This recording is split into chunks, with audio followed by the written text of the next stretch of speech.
कक्षा 2 पाठ 2 शरारती बंदर। शरारती बंदर नाम से ही पता चल रहा है बंदर के बारे में जो बहुत नटखट है। उच्चारण अभ्यास। रुनझुन, शतानियाँ, टहनियाँ, पंखुड़ियाँ, मधुमक्खियाँ, परिणाम। अब मैं पाठ स्टार्ट कर रही हूँ बच्चों। रुनझुन जंगल में फोफो नाम का एक बंदर रहता था। वह बहुत शरारती था। जंगल के सभी जानवर उसकी शरारतों से परेशान रहते थे। उसके माता पिता दिन रात उसे शरारतें न करने के लिए समझाते, पर फोफो की समझ में भला कब आने वाला था। वह दिन भर उधम मचाता, नित नई शैतानियाँ करता, पेड़ों पर उछलता, उनकी टहनियाँ तोड़ डालता, पत्ते नोच देता, फलों को तोड़कर उनका कचूमर बनाता, फूलों की पंखुड़ियाँ बिखेर देता, छोटे पशुओं को पंजों से मारता, पक्षियों के पंख खींचकर भाग जाता। एक दिन वह अपने साथियों के साथ खेत में गया। हरी भरी सब्जियां देखकर सभी बंदरों का मन ललचा गया। सबने खेत से तोड़कर सब्जियां खाईं, पर फोफो तो फोफो ठहरा। उसने सब्जियां खाईं तो कम, पर उखाड़ उखाड़ कर फेंकी ज़्यादा। तभी वहाँ खेत का रखवाला आ गया। खेत को उजड़ते देख उसने सभी बंदरों पर ताबड़तोड़ डंडे बरसा दिए। बंदर भाग खड़े हुए। बहुत से बंदरों को चोटें आईं। सभी फोफो से नाराज हो गए। अब इन बातों का फोफो पर कोई असर नहीं हुआ। एक दिन सभी बंदर बाग में खेल रहे थे। वहीं पास एक पेड़ पर मधुमक्खियों का छत्ता था। फोफो ने अपनी आदत के अनुसार छत्ते पर एक पत्थर फेंक कर मारा। रानी मक्खी को चोट लग गई। जैसे ही अन्य बंदरों ने फोफो को छत्ते पर पत्थर फेंकते देखा, वे वहां से भाग खड़े हुए। रानी मक्खी को घायल देख सारी मधुमक्खियां फोफो पर टूट पड़ी।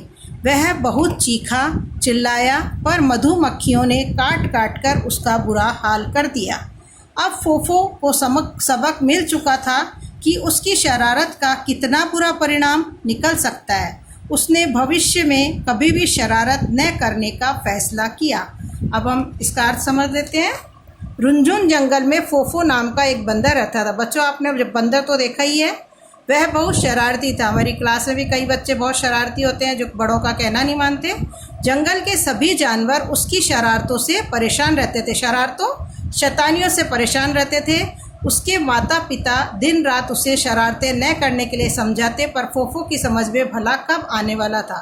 जो उस बंदर के माता पिता थे वो उसे शैतानियाँ करने से मना करते थे और उसे समझाते थे कि हमें शैतानियाँ नहीं करनी चाहिए, लेकिन फोफो नहीं मानता था। वह दिन भर उधम मचाता, शैतानियाँ करता, शरारतें करता, नित नई शैतानियाँ करता, नई शैतानियाँ रोजाना करता था। पेड़ों पर उछलता, उनकी टहनियाँ तोड़ डालता, टहनियाँ डाली, पेड़ों की जो शाखाएं होती थी, डालियाँ होती थी, उनको तोड़ देता, पत्ते नोच देता, पत्तों को तोड़ देता, नोचना मतलब तोड़ना, फलों को तोड़कर उनका कचूमर बना देता, फलों को तोड़ता और उनके छोटे छोटे टुकड़े में कर देना, कचूमर बना देता, उसकी दशा बिगाड़ देता।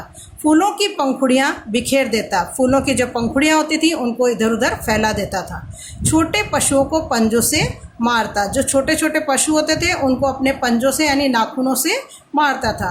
पक्षियों के पंख खींचकर भाग जाता था, और उनके जो पंख होते हैं, पक्षियों के पर जिससे वो उड़ते हैं, उनको वो खींचकर भाग जाता था। एक दिन वह अपने साथियों के साथ खेत में गया।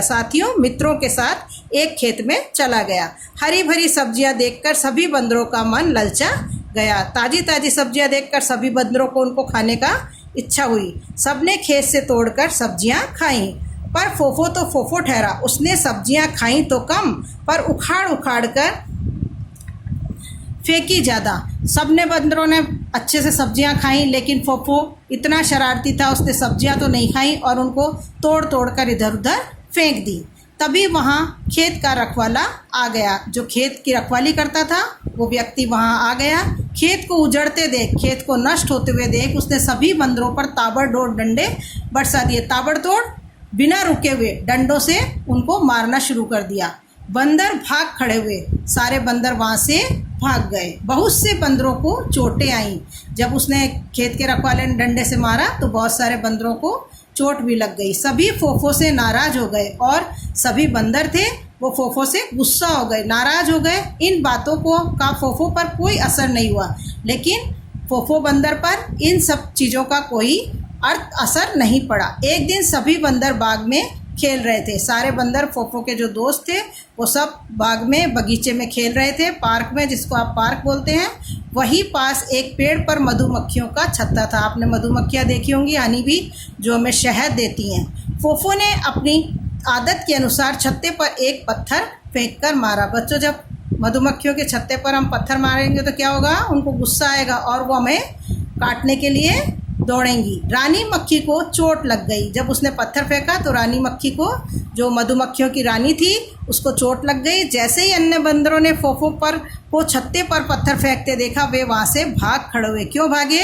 क्योंकि मधुमक्खियाँ उड़ना शुरू हो गई। रानी मक्खी को घायल देख सारी मधुमक्खियाँ फोफो पर टूट पड़ी, यानी उन्होंने फोफो पर हमला कर दिया। वह बहुत चीखा चिल्लाया और पर मधुमक्खियों ने काट काट कर उसका बुरा हाल कर दिया। वह बहुत चिल्लाया, ज़ोर ज़ोर से रोया, लेकिन मधुमक्खियों ने उसको काट काट कर बेहाल परेशान कर दिया। अब फोफो को सबक मिल चुका था कि उसकी शरारत का कितना बुरा परिणाम निकल सकता है। फोफो यह सीख चुका था कि जो उसने शरारत की है उसका नतीजा भी बुरा ही होता है। उसने भविष्य में कभी भी शरारत न करने का फैसला किया। यानी बच्चों, आपको इस कहानी से शिक्षा मिलती है कि हमें अपनी शरारतों से किसी को भी परेशान नहीं करना चाहिए, क्योंकि बुरे काम का परिणाम भी बुरा ही होता है। और अपने माता पिता का और बड़ों का कहना हमको मानना चाहिए।